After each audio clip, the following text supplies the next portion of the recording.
Let's check out the new Blink battery doorbell 2K Plus.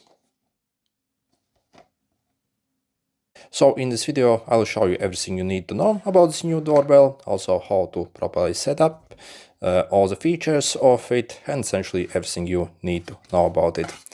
So this is what we get when we purchase the doorbell. I see a lot of accessories over here.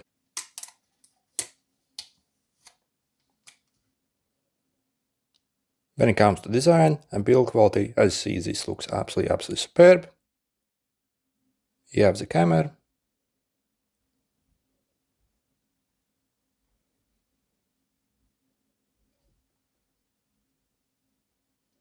Also, we have the compartment here for batteries. As you see, this also is very well sealed, so it's completely weather resistant as well. And also inside the box, we even get batteries as well included, which is a nice bonus, because usually we don't get this stuff. So we are getting 3 of the regular AA batteries here. Then we can replace our battery compartment.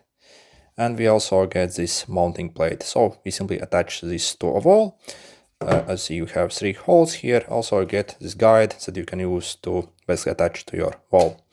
And then we simply pop it on like this and clip it inside here. So it's nice and tight. If you want to release it, you can, I suppose, use this tool here included, or literally pretty much anything. So you see, we simply push inside those 2 pins and then it releases.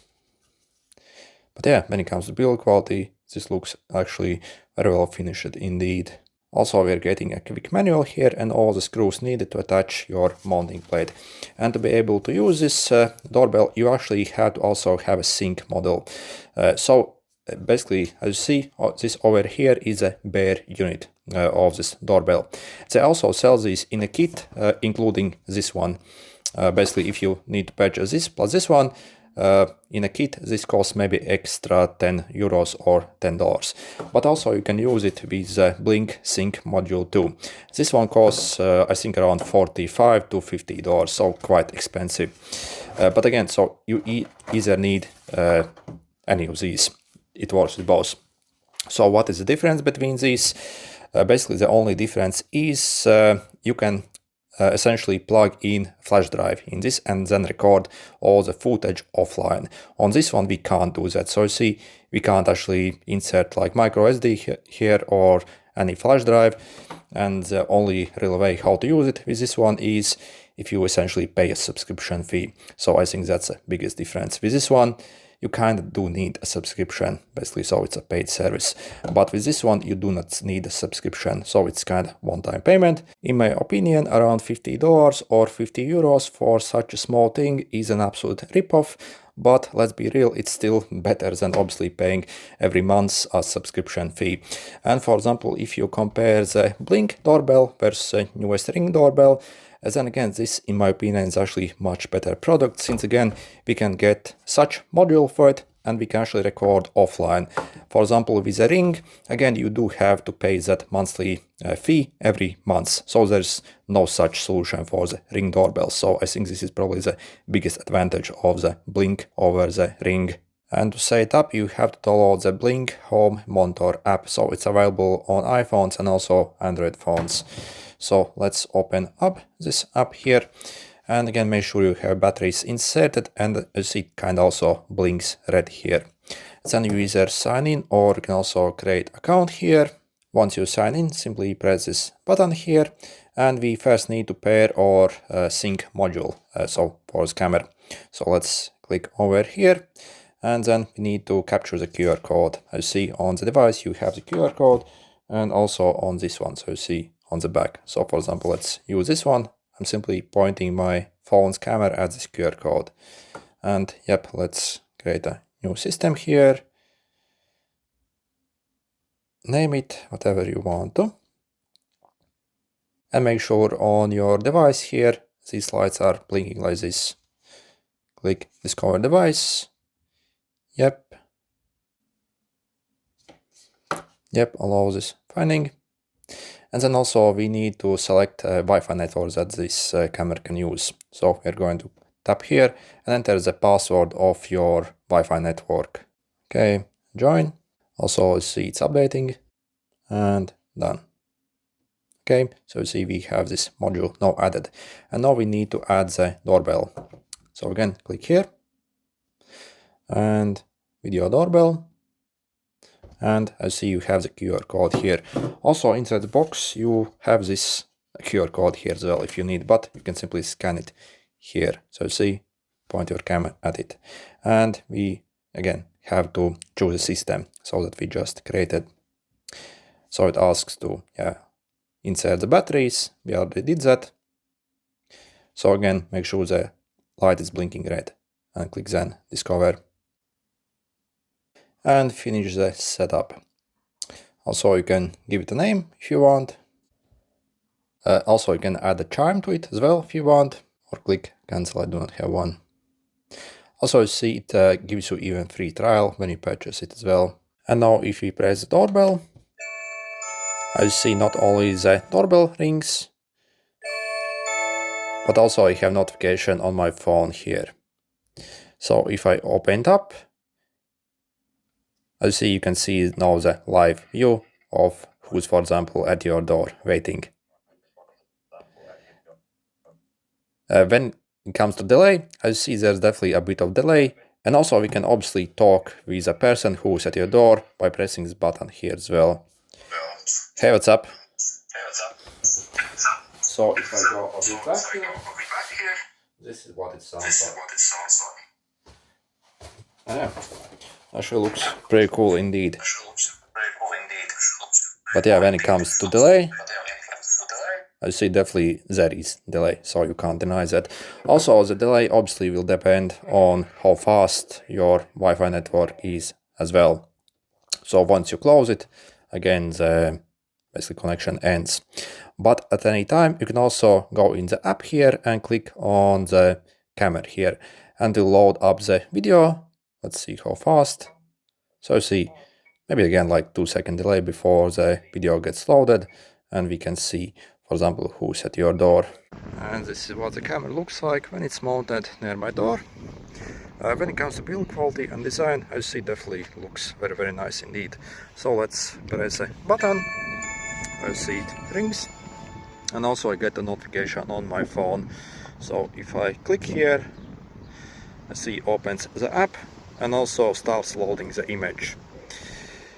However, when it comes to the live mode, I'm not impressed with it, to be honest. It's kind of slow and laggy essentially in the live mode. So for example, if I move around here, so see just how long it takes to respond. So it literally froze up, as you saw, literally maybe 5 seconds for the feed to come to my phone. When it comes to live mode performance, I'm actually not overly impressed with the camera, because the footage overall is kinda slow and sluggish, and it's simply like very, very choppy and not responsive. Literally takes maybe like 4 or 5 seconds for the video to reach your phone essentially, even if you have super good internet connection. So I have pretty much the best internet you can get anywhere in the world over here. Again, even with that, I mean the video stream essentially, again, as you see, it has literally frozen up and it responded maybe like 5 seconds later. For example, the audio quality is good, maybe like 1 second response. So let's test. Hey, hey, hey. Yeah, maybe like 1 second. So I can definitely talk with someone here. But the video, I see, just so choppy, literally maybe like 3 or 4 second response.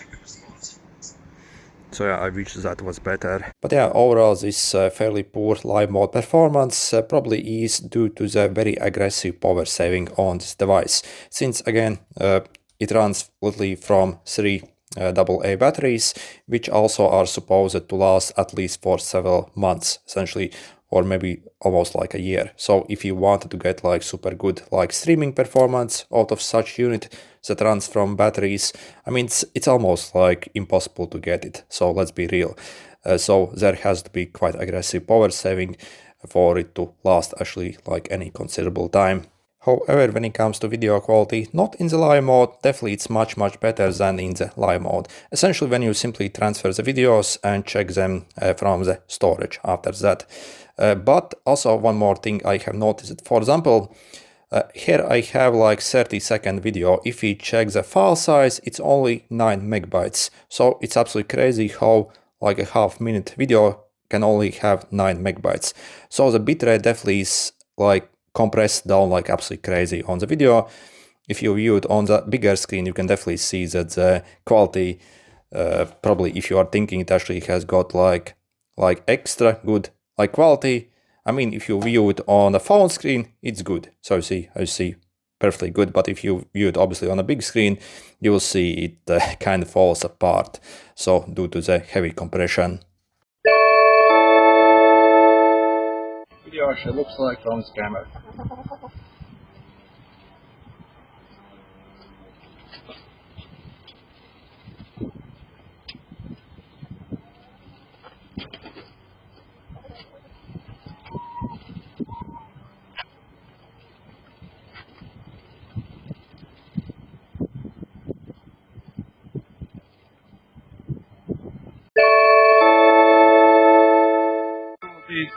I'm maybe like 1 meter away from this camera, and this is what it sounds like.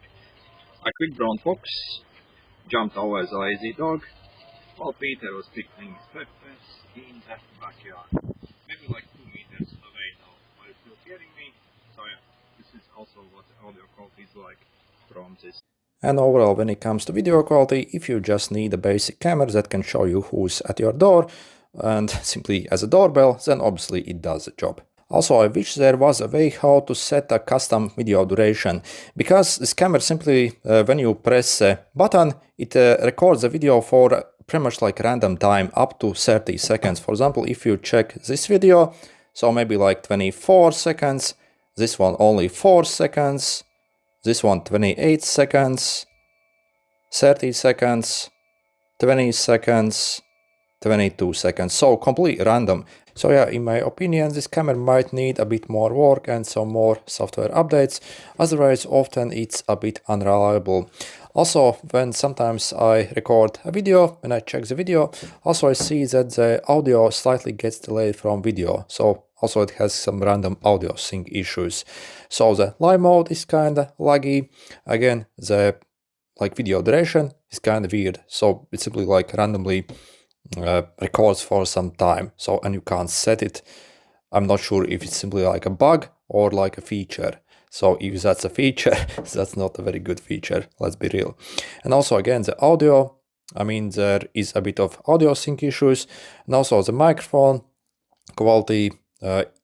Maybe if you like put your face right to it, maybe it's good. But if you are maybe at like 1 meter distance, and again, it's kind of muffled. So I was kind of expecting a bit more from this camera when it comes to the reliability and performance, unfortunately. And overall, is this new Blink battery doorbell 2K plus camera actually worth it? And should you maybe get one? So I guess it depends at what kind of price you can get it for. So personally, I paid only a bit over 40 euros for mine. So I purchased it as soon as it basically came up, as soon as basically it was possible to order it.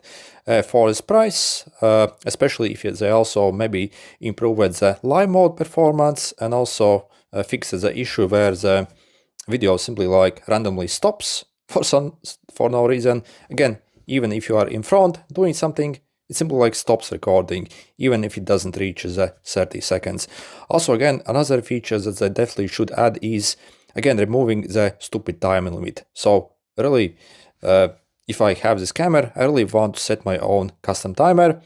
Basically, after I press the button, for how long I want my video to be recorded, or also the motion detected. So there are two ways how this camera records video. When you press the doorbell, or also if it detects motion. But again, I wish it was possible to set the video recording duration as we need. But currently, so it's kind of random, so I do not like that about it. Okay, good luck.